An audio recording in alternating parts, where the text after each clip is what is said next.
There's no joy without pain. There's no sunshine without rain. You need up and down. This is how the world works. As a man, you must build yourself. And I agree that society puts huge pressure on men, and it's time for men to perform. As a man, you either perform or you don't. There's no safety net. The men who say, I can't feel like it, cannot compete with the men who do not say that. And it is player versus player. The man who goes to the gym every single day, regardless of how he feels, will always beat the man who goes to the gym when he feels like going to the gym. And it's player versus player. A good man controls himself. I have absolute self-control. Emotional control is absolutely and utterly important as a man. You need to understand as a man, there are certain principles under which you act regardless of how you feel. Bam. I can wake up in a terrible mood. Yes. I can wake up sad. I can ache. I can have a busy day, stressed, etc. I will complete the same tasks as if I woke up in a fantastic mood. I'll do the same things because how I feel has no bearing on the things I'm going to do in my day because I have duty to myself. There is no light without dark. You will not appreciate your six-pack unless you didn't have one and you had to earn it. That's how the world works. So when I talk to these dudes like, oh, but it's, you know what, Tate, yeah, I agree, but you know, it's hard. Of course it is, it's supposed to be. And if you're not cut out for it, then fuck off and live a normal existence and die. Sit there, letting other men enjoy the spoils of being a man and can die. If that's what you want to do, is just sit there and exist and then fade into history unremembered. That's your decision. If you want to level up your character, then you need to get out here and do it. You need to be around brave men. You need to get some balls. You need to get your network together. You need to be paying attention, listen to the truth, humble yourself, stop sitting there with an ego. That's the game. But I made myself this way. I wasn't born this way. I absolutely and utterly made myself this way. And any single one of you men out here can do the same thing. I was always looking for, I wouldn't say happiness or contentment, but I was always looking to try and break out of the 9 to 5, just the normal monotony of day-to-day life. I think that men have a very unique life path, and it's very difficult to try and achieve status as a man. It's not easy to stand out from the crowd. And even what women expect of an important man, you need to be smart, charismatic, intelligent, strong, have a nice car, nice apartment, good network, good friends. You need to be able to handle stress. You need to be competent. There's so many things you need to be able to do. It's difficult for a young man to even have all these things. You need to start leveling up your mentality, your spirituality. You need to level up your physicality. There's so many different ways you can level up, like a video game character, right? Once you have all the unlimited money, you can then start ticking all the stack boxes. Knowledge. When guys say to me, okay, well, how do I make women respect me? I say, well, how do you respect yourself? That's the first thing. No one's gonna respect you if you don't respect yourself. Do other men respect you? Like, what? Yeah. How do you act in a way that commands respect from anybody? I say, look, if you focus on yourself and make yourself being who you are, being a high-value male, women will detect it, and it won't be so difficult for you. You have to respect yourself first. And how does a woman respect a man? When she sees that he respects himself and other men respect him. You need to understand that the world you live in as a man, in my personal view, has been very purposefully constructed. It's been constructed in a way to destroy your masculine power. And the future of the world, especially in the West, is a further encroachment on your sovereign ability, your sovereign thoughts, your base instincts, the things that make you happy. Absolutely nobody is concerned with male happiness on any level. They don't want you to be happy. They want you to be miserable. A miserable slave in a tax bracket. And you have to understand this. And the only way you can combat against it is to take significant action. You have to take significant action. You have to use the internet. It's the tool they're using. The internet is the tool they're using to brainwash the masses. You need to combat it and use their own tool against them to seek out the kind of information, knowledge, and friends that you need to have around you. You are going to be the sum of the 5 people you spend the most time with. So that, if everyone understands that, as an intelligent person, you're going to be extremely careful and you're going to curate heavily the 5 people you hang around with. So you need to be aware of what's happening around you, and you need to curate for yourself a social network of people who understand that and are doing their best to combat that. That is the most basic imperative of the masculine frame, which has been destroyed in real time. They are trying to convince you that you should act how you feel. You should show more of your feelings. If you feel this way, you should show it. If you want to cry, cry. Look, I have no problem with guys crying. What I'm saying is the reason they're trying to bring out emotionality in you is most of the time you don't feel like doing the things you're supposed to do.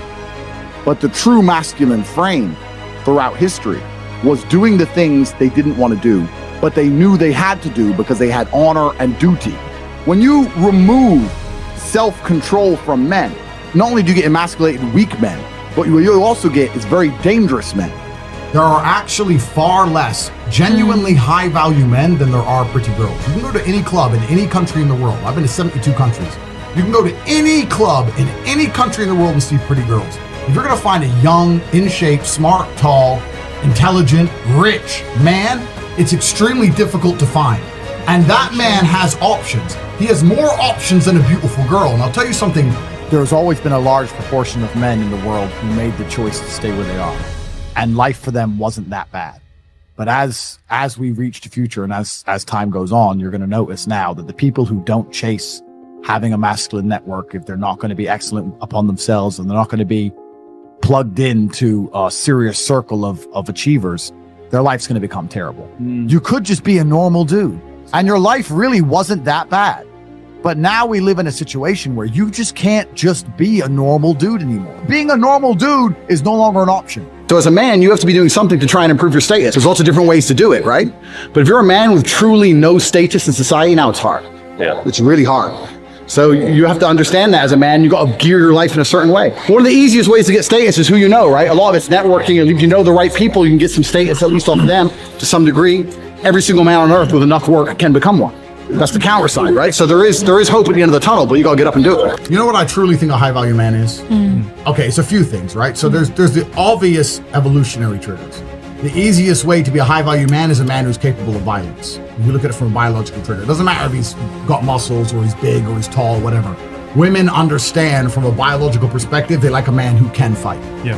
It doesn't matter if your man had money, a Ferrari, everything, but if you knew for a fact, if any dude stepped to him, he'd get sparked, you wouldn't want him. Right, so that's the first thing. We're suffering from cowardice. We talk about all the problems in the world. It's easy to talk about them all, but you can narrow them all down to the exact same thing. Cowardice, masculine cowardice, all of it. All of this is masculine cowardice. That's all it is. And you're not going to be able to imitate being a G.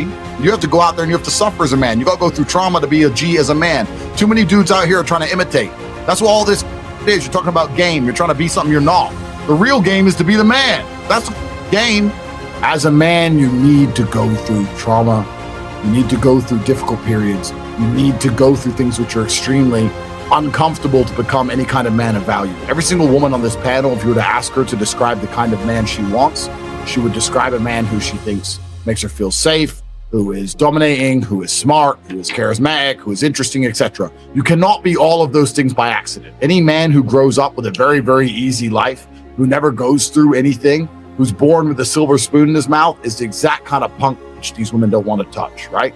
As a man, you need to suffer and you will survive, and you need to internalize it, not become a weirdo, accept that the trauma was going to make you strong enough to become the kind of man that's respected by society, and you need to use it for your own advantage. As a man, if you have not been through extremely difficult processes, you're never going to be a high value man. So when you ask me that question, the answer is an answer you're not hoping for, because likely you've been avoiding trauma your whole life.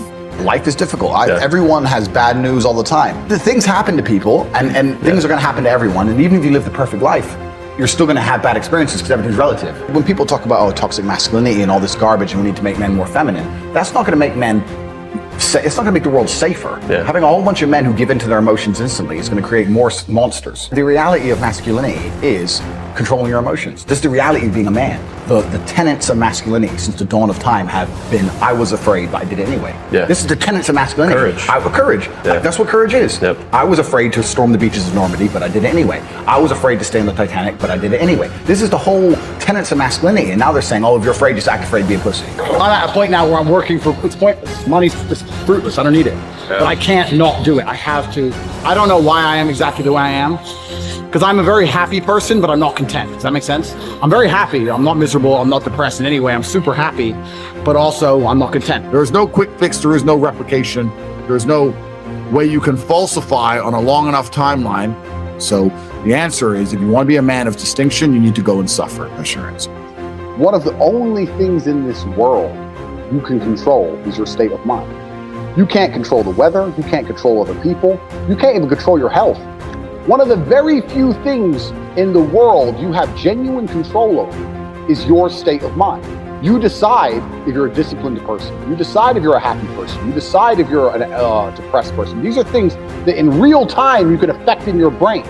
This is all you can control on earth. If you can't control that, then you're just a feather in the wind. And life's gonna blow you around, and you might land somewhere good, you might land, you don't, nobody knows. I was a 4-time kickboxing world champion. For 12 years, I trained 5 hours a day, 6 days a week. And I was motivated to train probably about 25% of the time. The rest of the time I went because I am disciplined.